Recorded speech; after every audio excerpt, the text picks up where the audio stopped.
Nunca deja de asombrarme que las aves vivan en el aire.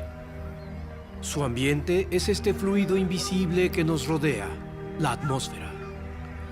Si no lo das por hecho, la pregunta que surgiría de forma natural es, ¿cómo vuelan? Cuando yo era niño, mi padre trabajaba como ingeniero aeronáutico, y uno de los principios que él me enseñó, y creo que es algo que nunca he olvidado, es, si algo funciona, no está ocurriendo por accidente. El vuelo exitoso, me refiero a volar de verdad, un vuelo controlado, tiene que ser coordinado, diseñado cuidadosamente.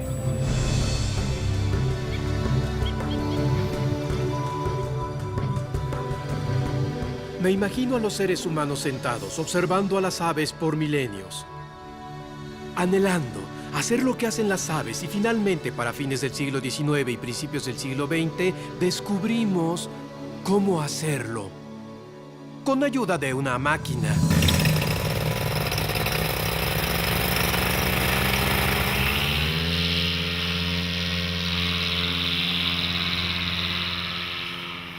Desde que los humanos caminan sobre la tierra, sus ojos y corazones han mirado al cielo.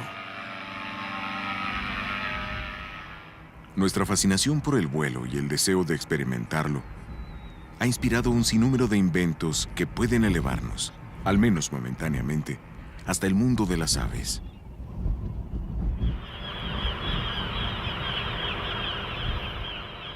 Pero a pesar de la proeza creativa que requiere su construcción, una aeronave impulsada mecánicamente de cualquier diseño palidece cuando se compara con una gaviota en el aire. Ya que un ave es la maquinaria de vuelo perfecta, y verla planear en el viento es observar lo que el poeta William Blake una vez llamó una porción de genialidad.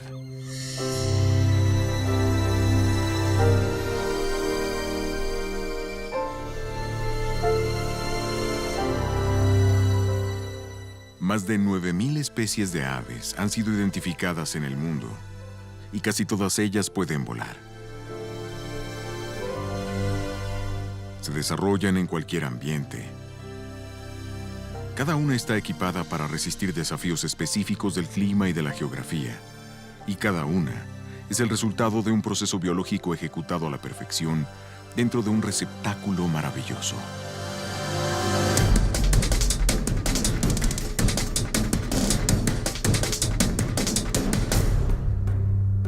Oscilando en un peso de menos de 30 gramos hasta más de 1,360 kg, un huevo fecundado es un envoltorio de vida.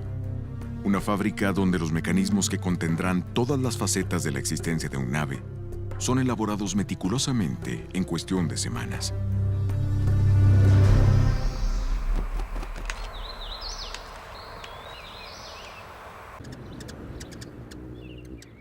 Dependiendo de la especie, una hembra puede poner hasta 20 huevos en una temporada.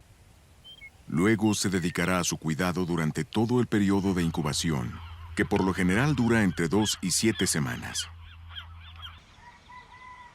Desde Aristóteles, los científicos han estudiado los huevos de las gallinas para descifrar los misterios del desarrollo de un ave a partir de una sola célula. Recuerden que todas las aves se desarrollan de la misma forma. Si estoy viendo un ave voladora, espléndida, digamos un apódido o una golondrina o algo parecido, esta va a desarrollarse de forma muy parecida a que un embrión de gallina se desarrolla. Y cada mecanismo necesario para el vuelo, cada adaptación para el vuelo que encuentran en las palomas, que encuentran en las águilas, buitres, todas están en las gallinas.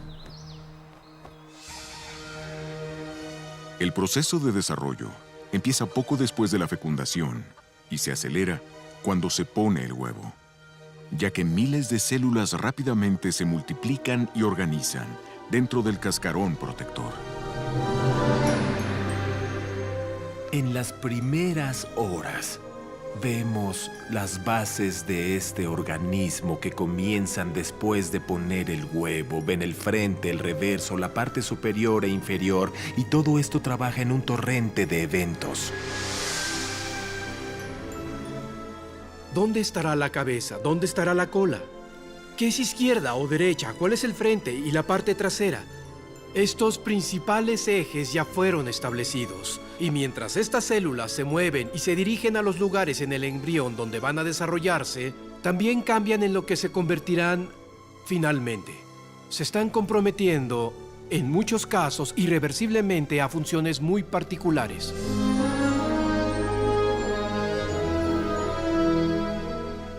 El segundo día, la médula espinal, oídos y ojos toman forma. Sus sistemas vascular y circulatorio se consolidan.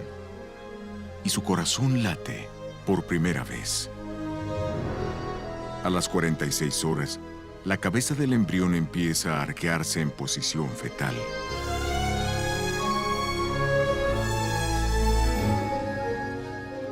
Durante todo el segundo día, una red de vasos sanguíneos se ramifica del embrión al yugo. Estos transportarán los nutrientes vitales para el organismo en desarrollo. Hay que prestar atención en los detalles. Hay genes activándose y desactivándose, interacción, comunicación celular. Es una danza elaborada, es como un ballet que tiene un lugar en un escenario y cuenta con miles de bailarinas. Todas están cumpliendo la función que deben hacer, en el orden y secuencia correcta, en el momento preciso. El proceso en sí es increíble. Trasciende a todo lo que conocemos. Con el trabajo preliminar de los principales sistemas y órganos en función, los siguientes 19 días se dedican a terminar su desarrollo.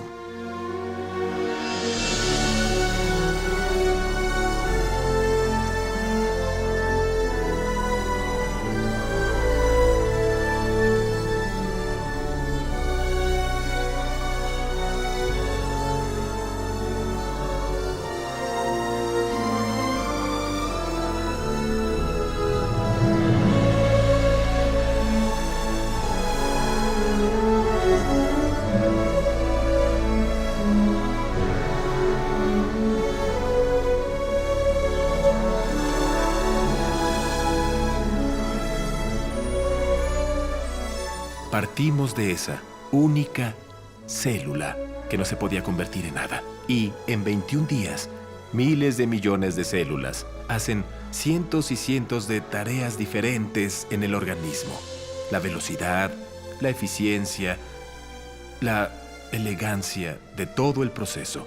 Lo que están viendo es un mecanismo trabajando información que es trasladada hasta un producto físico en cada paso del camino. Máquinas haciendo trabajos. Es verdaderamente increíble.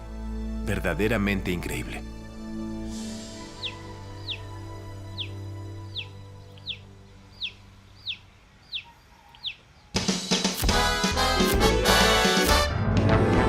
Baby face, you've got the cutest little baby face. There's not another one would take your place. Oh, baby face. Cada ave que nace en el mundo inicia la vida preocupada con las mismas necesidades: desayuno, almuerzo y cena. Débiles y por lo general ciegos por varios días, la mayoría de los polluelos dependen completamente de sus padres para alimentarse. Y rápidamente aprenden a asociar las vibraciones hechas por un adulto que aterriza cerca del nido con la llegada de su siguiente comida.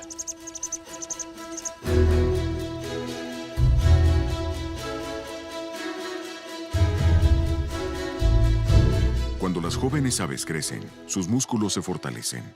Las plumas principales se completan y se alinean, y las alas funcionales toman forma.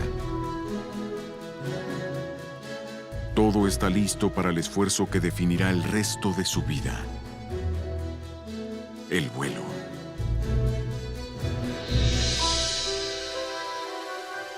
Los padres no van a alimentarlos para siempre. De hecho, es uno de los alicientes que los padres le dan a los polluelos para volar.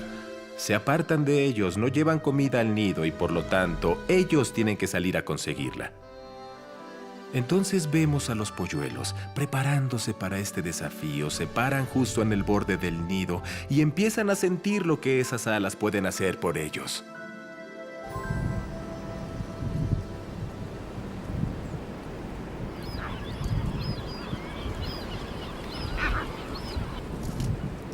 Las aves marinas en islas lejanas pasan los días viendo a sus padres antes de poder intentar el primer vuelo. Y tenemos que suponer que aprenderán rápido. Aquí está este polluelo aterciopelado que cada día crece más y algunas plumas de adulto empiezan a surgir en el plumón. Finalmente tiene alas, así que pasa todo el día aleteando periódicamente en tierra para fortalecer sus músculos. Después llega el gran día, cuando su madre o padre dice que es hora de partir. Lo impulsan hacia el acantilado.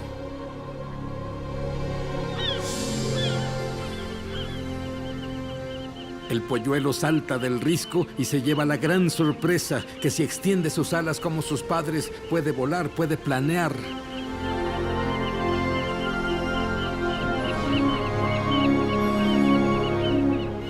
Deben tener los instintos necesarios para poder hacer esto. Y presuntamente, el instinto está arraigado en alguna parte de la genética del organismo. Una vez que se lanzan, al menos les da una idea básica de cómo mover las alas, cómo mover la cola, cómo orientarse en 3 dimensiones para que puedan lograr el vuelo.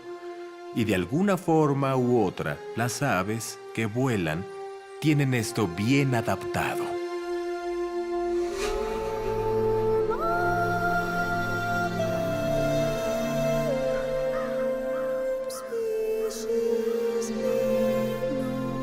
Si consideran el vuelo como un comportamiento, en realidad es una propuesta de todo o nada. No se vuela parcialmente, porque el vuelo requiere no solo tener un par de alas, sino tener toda la biología coordinada hacia esa función.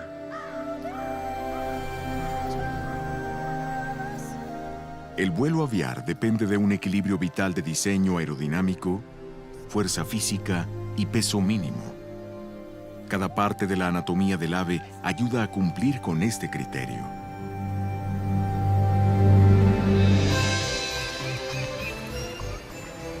Es un increíble equilibrio que el ave debe mantener entre la fuerza estructural del hueso y las necesidades del vuelo.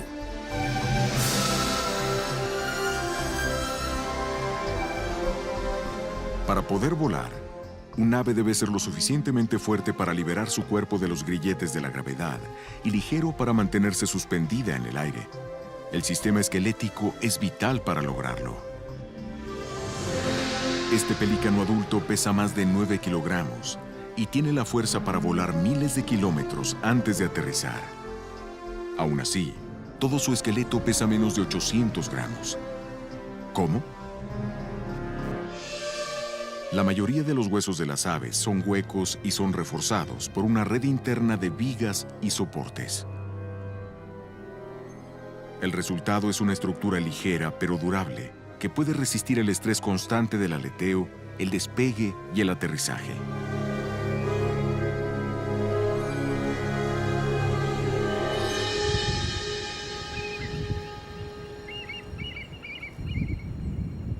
Las plumas hacen muchas cosas diferentes muy bien y están especializadas en la forma de su diseño.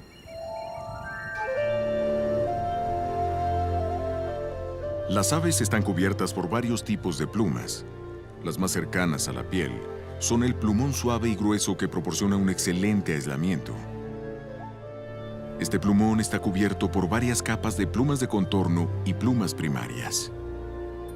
Estas capas externas le dan al ave su forma aerodinámica, la protegen de la humedad y le dan la habilidad para maniobrar libremente en el aire. Para hacerlo, deben ser ligeras, fuertes y extremadamente flexibles.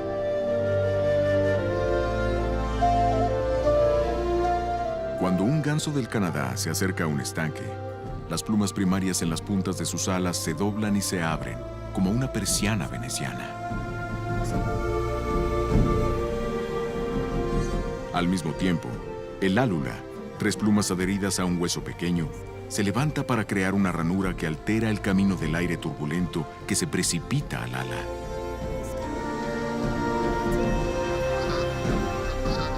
Las acciones precisas de estos mecanismos evitan que se detengan bruscamente y permiten que el descenso sea controlado en un aterrizaje suave.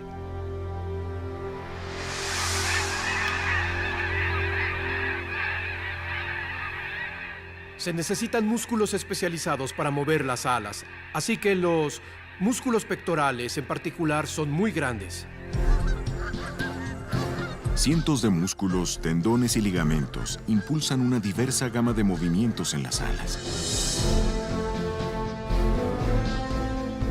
Los puntos fuertes de este sistema son los músculos para el vuelo. El pectoral mayor y debajo de este, el supracoracoideo. Juntos, forman los motores del vuelo aviar.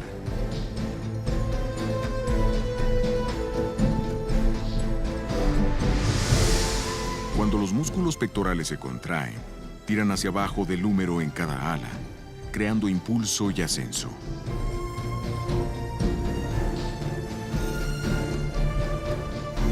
Como respuesta inmediata, el supracoracoideo, conectado por un tendón en la parte superior del húmero, funciona como una polea para levantar el ala cada vez que el músculo se contrae.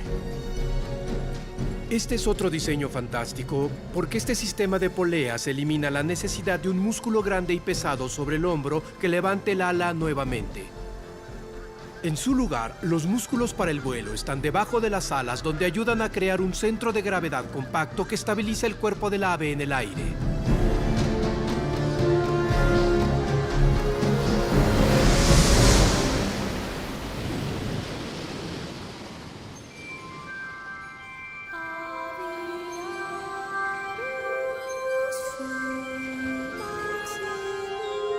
Todo lo que tiene un ave está integrado y así logra que el vuelo sea posible. Todo lo que se puede reducir en peso está reducido. Todo lo que se puede mover hacia el centro de la masa se movió. Todos estos detalles de ingeniería, todas estas mejoras, son múltiples sistemas trabajando juntos a la perfección, de forma coordinada, al mismo tiempo. Y cuando se arma ese rompecabezas y todas las piezas están en la posición correcta, entonces, ¡boom!, se crea la magia y las aves pueden volar.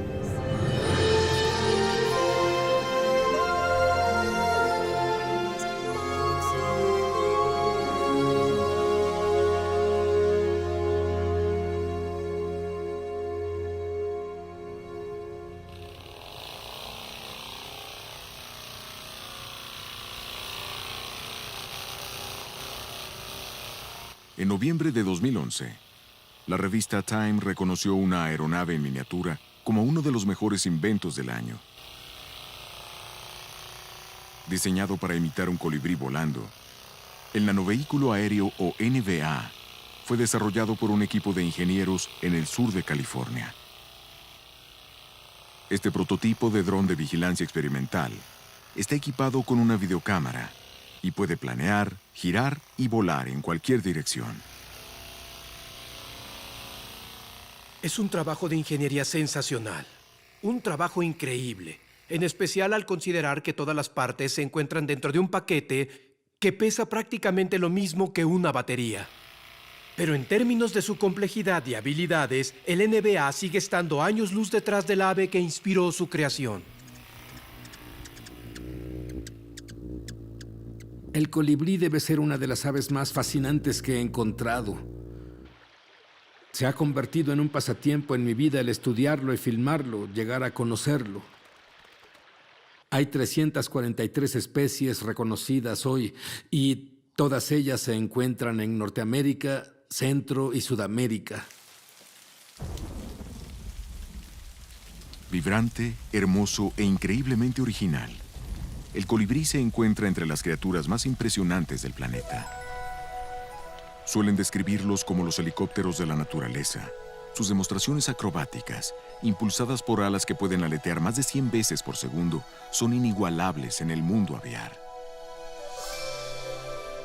Los colibríes son diseñados para velocidad y maniobrabilidad. Vuelan por ahí haciendo increíbles vueltas acrobáticas, avanzan, retroceden, revolotean en el aire.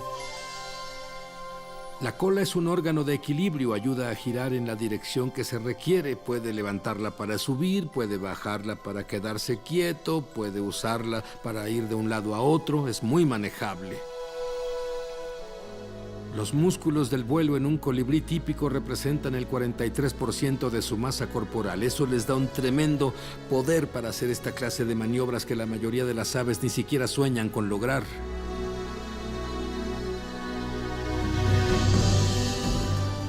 Los colibríes generalmente usan 3 tipos especializados de vuelo. Para volar hacia adelante, las alas aletean rápidamente de arriba hacia abajo, generando impulso. Para planear, su ángulo y movimiento se ajustan rápidamente para crear un patrón en forma de 8 que estabiliza el cuerpo del ave en el aire al alimentarse. Y para volar hacia atrás, las alas se mueven de forma circular sobre la cabeza del ave. Ninguna otra ave puede volar como esta porque ninguna otra ave tiene el sistema esquelético diseñado para funcionar como los colibríes. Y esto se hace obvio al comparar un colibrí con un ave más grande como un rapaz. Para un ratonero de cola roja y prácticamente todas las especies de aves, el mecanismo de vuelo impulsado es similar. Sus alas aletean de arriba a abajo como remos o bisagras, creando sustentación solo en el descenso. En contraste, al planear, un colibrí aletea sus alas de atrás hacia adelante para generar sustentación en ambos movimientos. Los colibríes deben planear en una posición fija y necesitan sustentación todo el tiempo. La articulación del hombro proporciona una solución única a este problema. Puede girar un ala 140 grados retorciendo el húmero.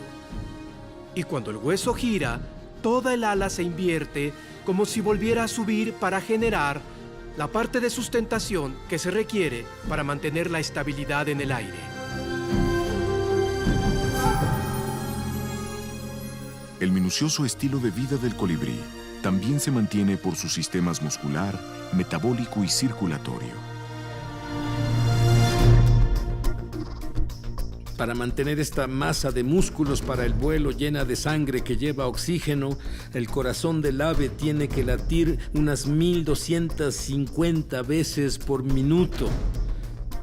Solo piensen en la velocidad de la sinapsis porque todo esto es controlado por nervios, actuando a una velocidad increíble para hacerlo posible. El colibrí puede volar al consumir más de 2 veces su peso corporal en nutrientes cada día. Durante sus horas despierto, el ave come cada 10 o 15 minutos.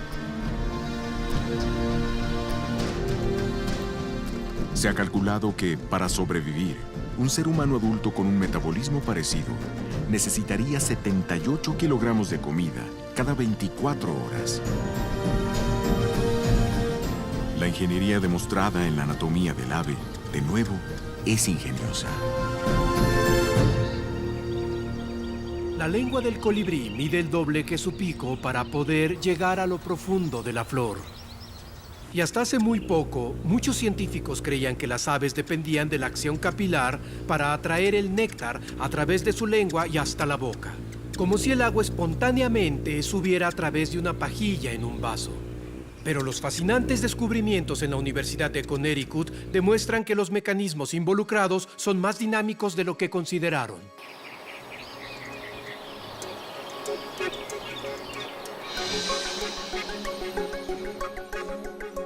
La lengua del colibrí es una trampa para néctar, equipada con un par de tubos angostos que se reducen pronunciadamente. La punta de cada tubo está dividida en una fila de segmentos que están adheridos a una barra de apoyo. Cuando el ave no está comiendo, estos segmentos forman 2 filas de bucles cerrados que caben compactamente en el pico.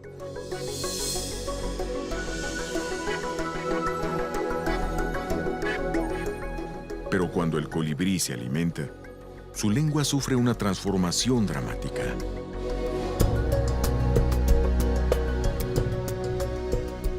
Dentro de la flor, la lengua se extiende para estar en contacto con el néctar. Cuando se sumerge en el fluido, la punta se divide y los segmentos en cada bifurcación sistemáticamente se desdoblan.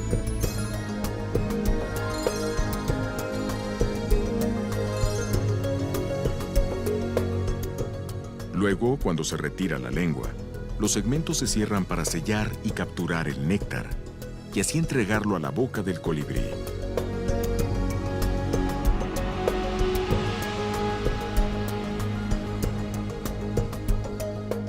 Todo este proceso se ejecuta automáticamente en menos de 1/20 de segundo, miles de veces al día.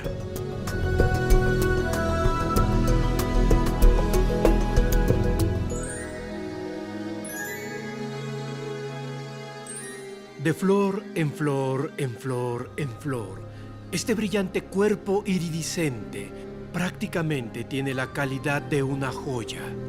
Esta exquisita obra maestra, los colores y el sonido que emite.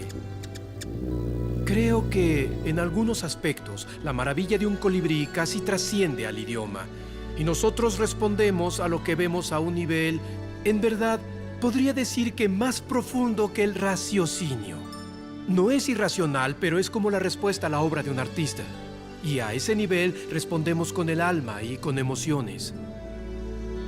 ¿Qué podemos decir? No hay palabras que hagan justicia, así que solamente aplaudimos.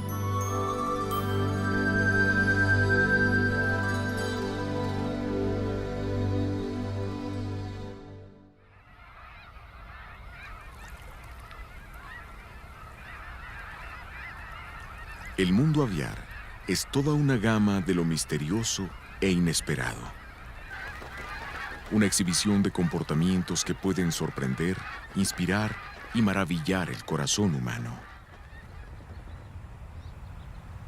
Una mañana de enero al sur de Inglaterra, bandadas de estorninos pintos salen de los arbustos donde se habían establecido la noche anterior.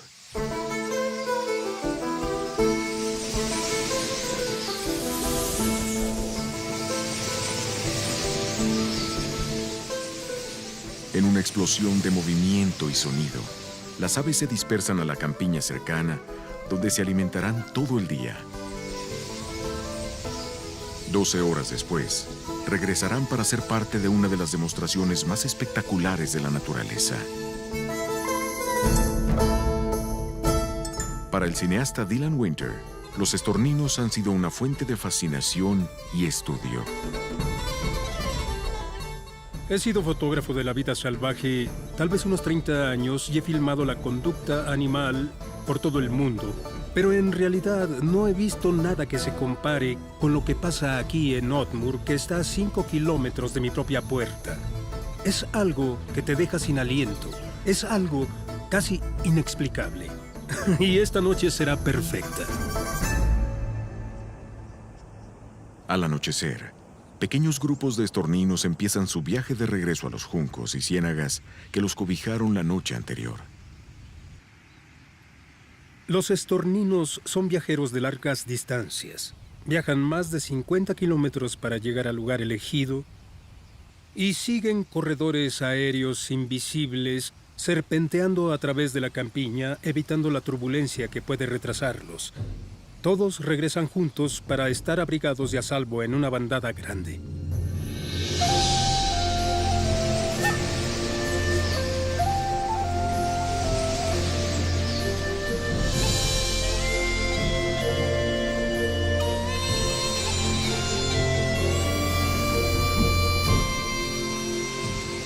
Cuando el día declina, pequeños grupos se vuelven enormes bandadas llamadas murmullos, un nombre que posiblemente deriva del sonido hecho por 500,000 de alas agitándose. Los vemos reuniéndose en el aire, hasta 300,000 de ellos en una bandada. Son aves muy inteligentes y revisan el lugar que los albergará, asegurándose de que no haya depredadores cerca. Las aves de rapiña o los zorros serán detectados antes de establecerse.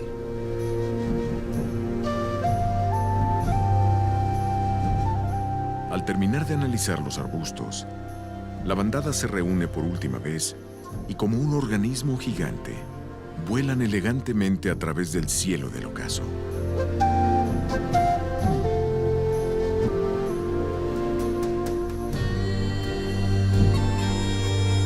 Si un halcón o un águila se acercara, por lo general es confundida y alejada por la enorme masa y movimientos de la bandada.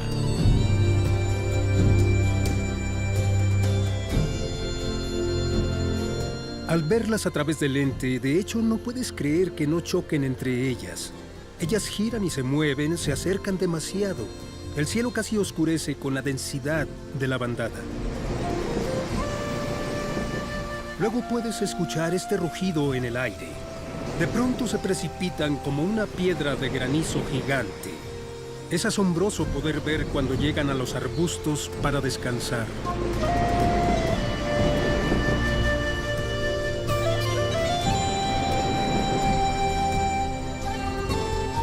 Con este increíble fenómeno, surge la pregunta obvia. ¿Cómo es que tantas aves evitan chocar y mantienen tanta precisión en el aire?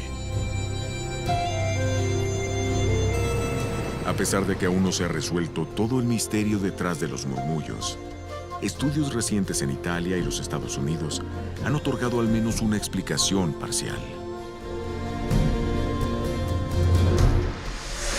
Los científicos fotografiaron porciones de la bandada en 2 ángulos y usaron estos datos para identificar la ubicación de los individuos. Lograron ubicar la posición de más de 1.300 estorninos dentro de un murmullo y crearon modelos 3D para reconstruir sus movimientos. La investigación parece indicar que un solo estornino no puede monitorear a toda la bandada. En su lugar, calculan la distancia entre ellos mismos y las aves más próximas, aquellos a su izquierda, derecha y especialmente al frente.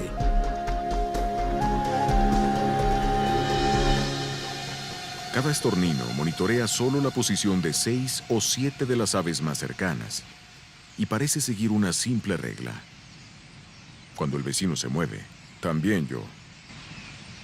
Como resultado, el mínimo cambio de dirección de uno de los estorninos puede detonar una reacción en cadena que se propaga en toda la bandada, creando una variación constante dentro de estas inmensas formaciones.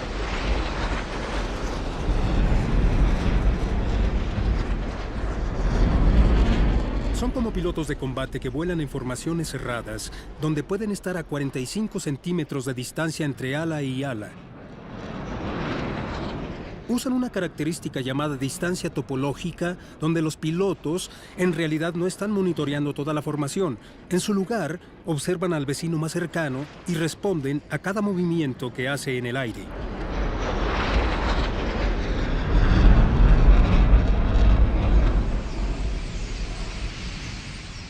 Las maniobras aéreas de 200.000 estorninos son todavía más exigentes.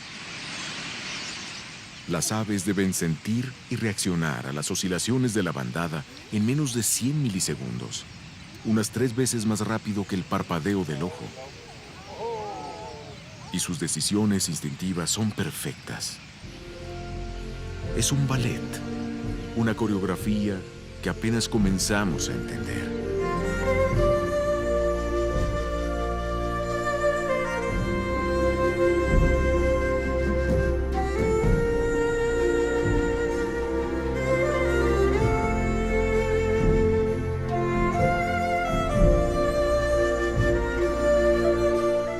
Son aves tan comunes y con un comportamiento tan extraordinario.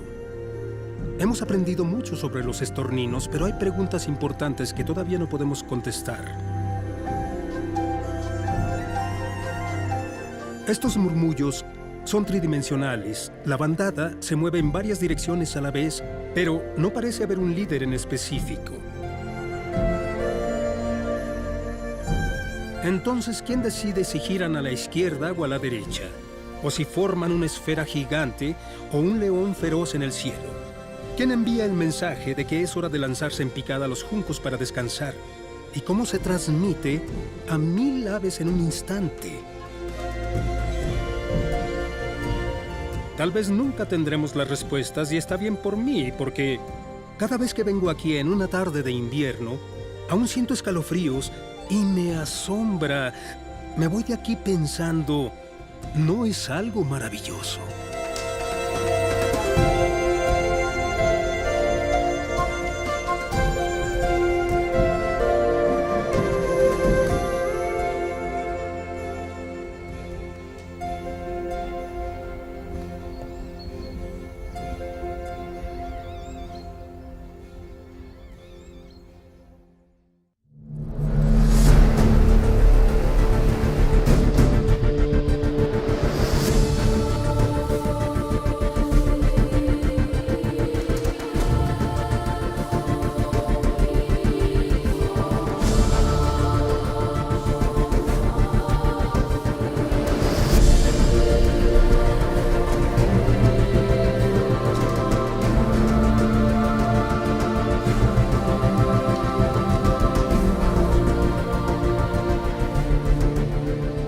Han sido llamadas las aves del sol, ya que pasan más de 8 meses del año en la luz perpetua del verano polar. De finales de mayo hasta principios de agosto en la región ártica, de Alaska a Europa del Norte y Asia. Después, de noviembre hasta abril en la Antártida y el mar de Weddell. En el proceso, viajan de polo a polo durante la migración más larga de cualquier animal sobre la Tierra. Es el Sterna paradisia, el charrán ártico. Muchas aves emigran, pero prácticamente estoy seguro que el charrán ártico debe estar entre los primeros o el número 1 en la lista por hazañas increíbles. Entre más aprendo del charrán ártico, más siento que quiero construir un santuario para ellos solo por admiración. Viajan de un extremo del planeta al otro. Pasan gran parte de su vida en el aire. Eso nunca deja de asombrarme. La épica migración del charrán ártico es un viaje por comida y refugio para criar a sus polluelos. La ubicación de sus nidos principales se encuentra en el norte y las áreas para alimentarse en el sur, donde fueron identificados en 1960.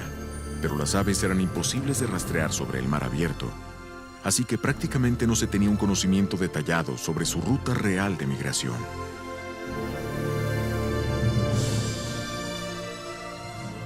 Muchos investigadores especulaban que los charranes que se reproducían en el Atlántico Norte seguían el litoral de Europa y África cuando viajaban al norte y al sur, en un viaje redondo de aproximadamente 39.000 kilómetros. Aún así, había poca evidencia que confirmara esta teoría. Para Karsten Eggeveng, del Instituto de Recursos Naturales de Groenlandia, el desafío de marcar con precisión la migración del charrán inspiró la investigación pionera y el revolucionario descubrimiento.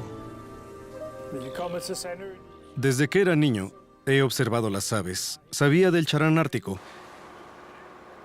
Hemos sabido desde 1960 que el charrán ártico probablemente hace esta larga migración, pero nunca hemos podido probarlo o tener detalles al respecto. Para mí es como un misterio que todavía no se resuelve.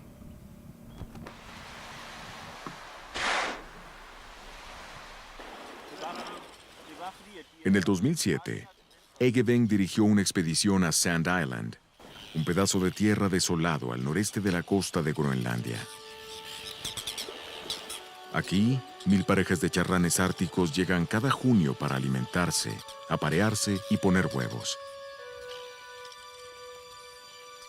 La clave para la investigación de Eggeveng eran los geolocalizadores, dispositivos diseñados para medir y registrar niveles de luz solar ambiental y posiciones geográficas durante toda la ruta del charrán. Con un peso de 1.4 gramos, se puede colocar en la pata del ave, pero el peso más mínimo tenía un costo. Como los dispositivos no tenían los componentes para transmitir sus datos en tiempo real, tenían que ser recuperados el siguiente año. Entonces, un verano equipamos al ave con este dispositivo, la dejamos ir y luego volvimos el siguiente año. Tuvimos que localizar al mismo individuo para atraparlo otra vez y descargar los datos. Por más de 4 semanas, 50 charranes fueron atados y liberados. Egeven regresó a Dinamarca, mientras las aves se dirigían al sur, a la Antártida, para alimentarse en el mar de Weddell en el verano. Después esperamos un año en Dinamarca, especulando cuántas aves regresarían al siguiente año. En realidad no sabíamos qué esperar en términos de cuántos dispositivos, de qué porcentaje podríamos recuperar o si podríamos encontrar a las aves.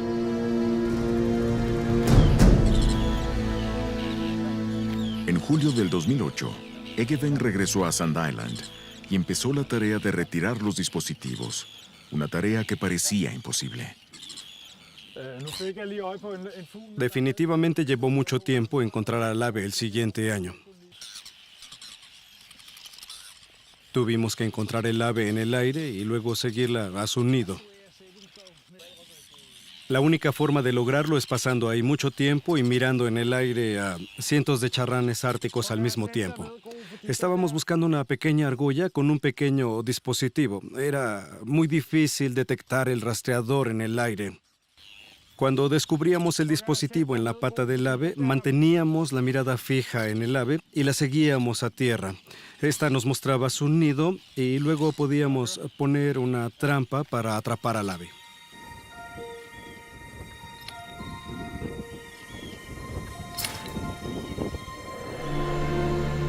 Increíblemente, después de casi un año y miles de kilómetros sobre el mar, 10 de los dispositivos fueron recuperados, pero a pesar del éxito, Egeven se reservó su optimismo.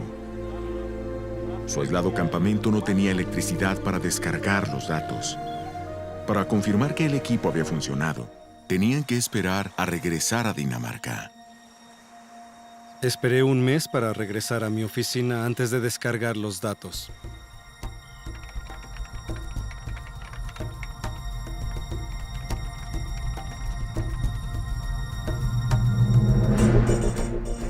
Tardé unos minutos en descargar los datos en mi computadora. Definitivamente fueron minutos de mucha emoción antes de descubrir que 9 de los 10 dispositivos que usamos tenían datos de todo el año. Eso fue algo muy emocionante. Teníamos estas características completamente desconocidas de la migración del charrán ártico que pudimos revelar. Estoy muy satisfecho con los resultados.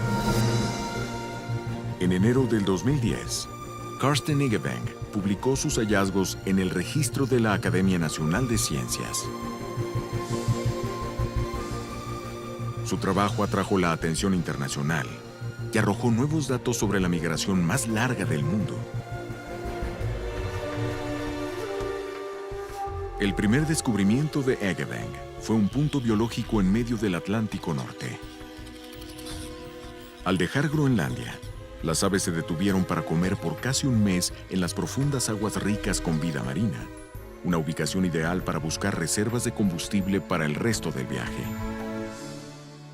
Del Atlántico Norte, los charranes se dirigieron al sureste, hacia la costa de África. Cuando se acercaron al Ecuador, sorprendieron nuevamente a Egeven al dividir su camino. La mitad de las aves continuaron por la costa africana, mientras que las otras se dirigieron al oeste, hacia Brasil. Aunque separadas por miles de kilómetros, las aves permanecieron enfocadas en su destino final. Y para noviembre llegaron a la Antártida, cuando la temperatura aumentó en el hemisferio sur.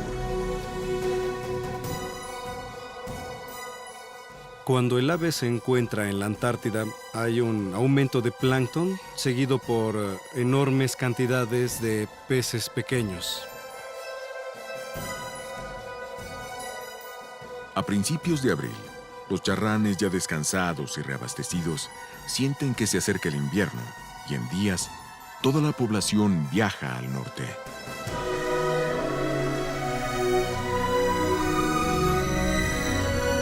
Egeven descubrió que para aprovechar los vientos globales dominantes, Las aves trazaron un enorme camino en forma de S del mar de Weddell de la Groenlandia, la ruta más eficiente en términos de energía de polo a polo. Volando casi sin parar por 2 meses, viajaron más de 480 kilómetros por día y llegaron juntas a Sand Island durante la primera semana de junio.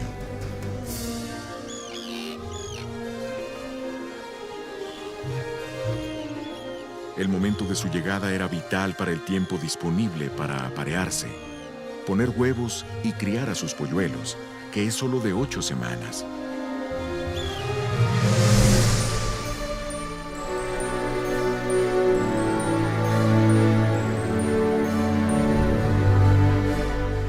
Para mediados de agosto, otro invierno ártico se acercaba.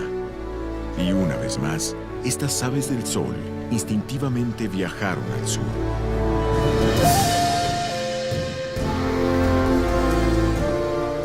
En el camino, nuevamente enfrentarían los desafíos de la distancia, el clima y la navegación, para terminar una migración que algunos charranes árticos hacen 30 veces durante toda su vida. Es algo impresionante, ¿no? El poder encontrar su camino a una distancia tan grande y luego regresar al mismo lugar donde pasaron el verano el año anterior para reproducirse.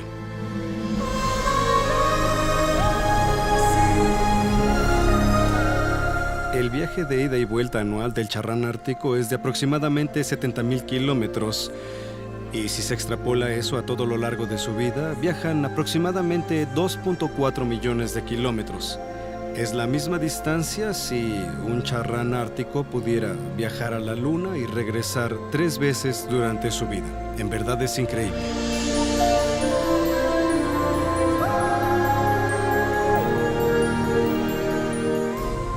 Cualquiera que sea la especie, un ave en vuelo es una mezcla consumada de belleza y diseño funcional, ya que cada una es una obra de arte viva que personifica los niveles más altos de ingeniería.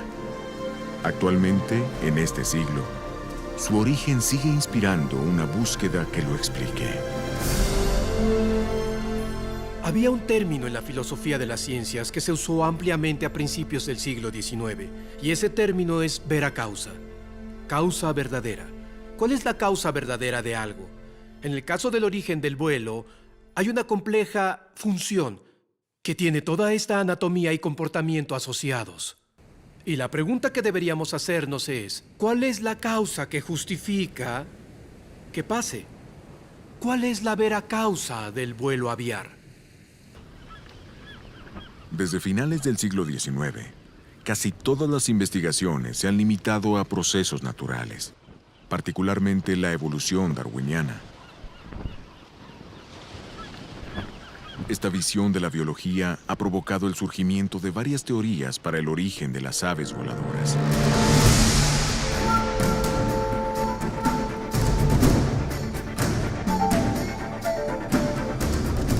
Muchos científicos ahora argumentan que los dinosaurios pequeños gradualmente evolucionaron plumas, alas y un vuelo impulsado a través de millones de años, mientras corrían y saltaban para escapar de sus depredadores. Saltaban de rama en rama en los árboles, o aleteaban sus brazos cubiertos de alas para atrapar a los insectos voladores. Cada una de estas teorías es altamente controversial, y cada una sostiene que la verdadera causa del vuelo se basa en un materialismo científico y la creencia de que la materia y la energía es todo lo que existe en el universo. Desde el punto de vista materialista, se necesita una historia causal, un relato de cómo surgió esta singular función. Y este es el punto crítico: no se puede hablar de un diseñador, ni inteligencia involucrada. La mente es excluida como una posibilidad causal. Esta suposición fue expresada elocuentemente por el ganador del Nobel Francis Crick cuando dijo: los biólogos deben tener constantemente en mente que lo que ven no fue diseñado, sino que evolucionó. Es difícil no usar un idioma que sugiera un propósito en la biología, porque en todos lados vemos propósito y vemos diseño. Aún así nos dicen una y otra vez: que solo parece que esto tiene un propósito, solo parece que está diseñado para una función. Hay una razón para que esa regla sea impuesta. De lo contrario, veremos que está diseñado. Es lo que el cerebro nos dice por lógica. Instintivamente, la apariencia de un diseño en la naturaleza es inequívoco, y las oportunidades para poner a prueba su validez se entretejen en toda la red de sistemas biológicos que hacen posible el vuelo aviar. Un primer ejemplo es una pluma.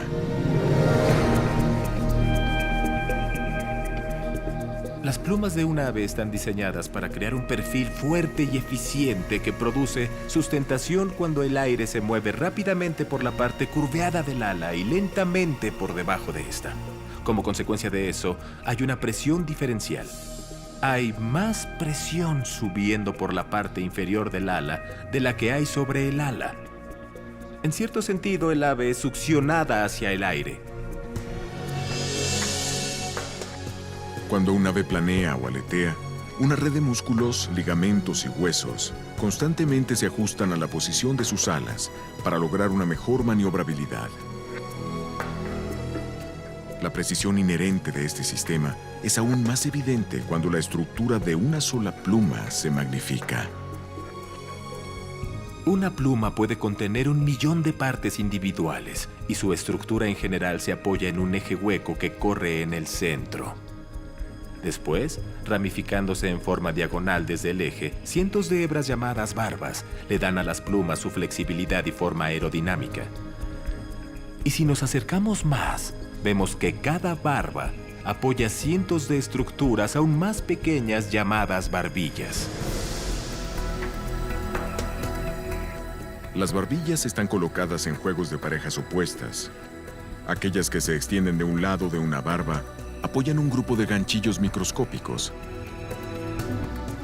Y las del otro lado están enrolladas en crestas. Al sobreponerse, las barbillas se conectan, enganchan la cresta y crean un mecanismo parecido a una cremallera. A una escala más grande es un patrón en espiguilla. Eso bloquea el paso del aire, se dobla libremente y permite que el ave repare fácilmente las lesiones en la superficie de las alas.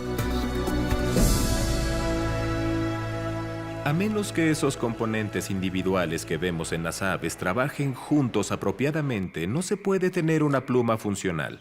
Y tenemos que recordar que las plumas son solo una pequeña parte de esta dominante combinación de los sistemas que le permiten a las aves volar. Las exigencias físicas de un ave voladora son intensas, y docenas de sistemas biológicos son diseñados para cumplir cada desafío.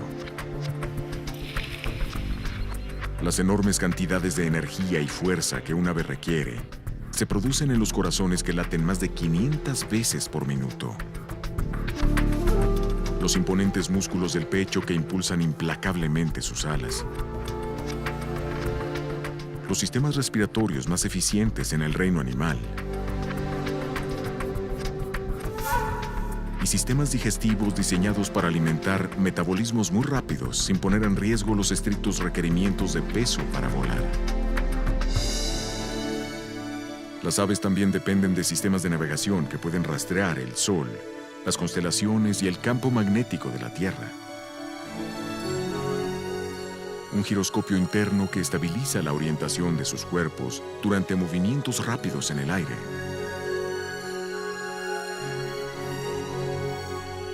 Una aguda visión que identifica la comida a 800 metros sobre la Tierra.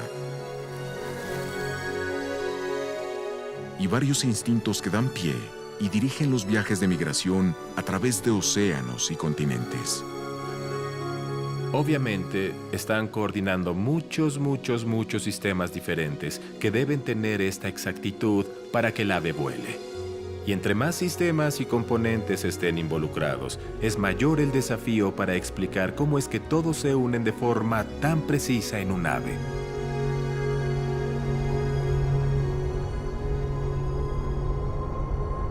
En la aviación humana, el diseño y la integración de complejos sistemas de operación son distintivos de previsión, propósito y plan. Pero en un ave, ¿podría ser únicamente un proceso físico como la selección natural que justifica los más altos niveles de ingeniería requeridos para el vuelo? No, y este es el problema. La selección natural es ciega y sin guía. No tiene sentido de dirección ni sentido de teología. Es la palabra que los filósofos usan. Y no sabe a dónde se dirige. La falta de previsión es el principal problema. Sabemos que si lanzamos todas las partes de un 747 en una habitación, encendemos el ventilador y mezclamos las piezas, no terminamos con un 747. No funciona así instintivamente, aún teniendo todas las partes. Los organismos son mucho más complicados que un 747. Mucho más complicados, son seres integrados, no son la suma de sus partes. Ellos están vivos y receptivos. Y en términos de organismos multicelulares, ¿cómo pudo haber pasado solo por medios naturales? No tengo idea.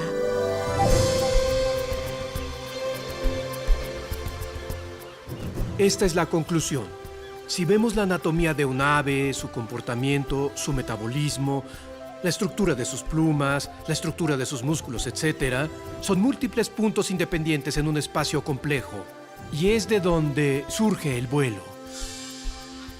Y creo que desde un punto de vista biológico, para volar, se requiere una causa que pueda visualizar un objetivo funcional distante y reunir todo lo necesario para lograr ese objetivo. Exclusiva y universalmente en nuestra experiencia, solo la inteligencia es capaz de esa clase de proceso causal. Un sistema diseñado es el producto de una mente que anticipó un problema y descubrió un proceso de varios pasos para enfrentar ese problema. En las aves se ve justo esa clase de proceso. Me parece que un diseño inteligente es la mejor explicación para un vuelo aviar, porque esa es la mejor explicación para las otras clases de vuelo que vemos. Entonces, ¿por qué de pronto cambiarían las reglas cuando voy de un 747 a una paloma? Sus sistemas y sus subsistemas, la resistencia con la que operan, todos estos elementos están coordinados juntos. Es algo más increíble que cualquier cosa que los seres humanos han podido lograr.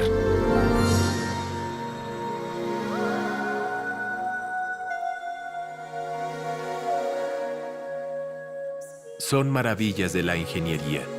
Son obras de arte. Sabemos de dónde vienen los diseños de ingeniería, sabemos de dónde vienen las obras de arte. Entonces, ¿por qué le atribuiríamos a un ave otra cosa que no fuera inteligencia o mente?